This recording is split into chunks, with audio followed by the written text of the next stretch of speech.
Assalomu alaykum aziz do'stlarimiz. Maksiminingdagi navbatdagi Cobalt'imizdagi skromli navrotda qilib berganmiz. Qilingan ishlarni ko'rsatib upload qilamiz. Birinchi navbatda eshikda apsishkada natural chast bo'ladi. Shularni kojinli qilib berganmiz. Undan keyin polniy salon black piano bo'ldi. Detallari, ruchkani atrofi, stiklopodiyumik ramkalari, kolonka setkalari hammasi black piano bo'ldi. Undan keyin qaranglar, tablo ramkalarigacha salon podsetkalar qilib berdi. Sidenlarimizga bunaqa chempion model semyorka modelli kardinal brend ostida taqib berganmiz. BMW X7 dizaynidagi chexollarimiz. O'rtasi material, chetlari koja.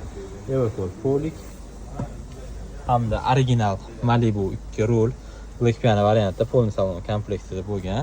Cruise control, dальний навигат qiladigan signal, multimedia hammasi ulangan.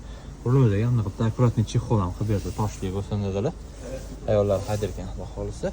Xo'p, bundan keyin TS-CC3 Wi-Fi monitor zadniy kameralar bilan o'rnatildi. Palasalar buriladigan qilib, uni akkuratni o'rnatib qo'yganmiz. Bundan tashqari Magicar Dominant 909 start stop bilan komplekt o'rnatib berganmiz. Video registrator, anti-radar, sonsiz ashita bo'lgan. Bundan tashqari Malibu kibarlarni ham yetib o'tdik. Hammasi platali, bigushi bo'lgan. Kranshterlar bilan akkuratni o'rnatilgan black piano varianti, podsetkalar ham qilingan. Xolis Malibu signalimiz ham bor.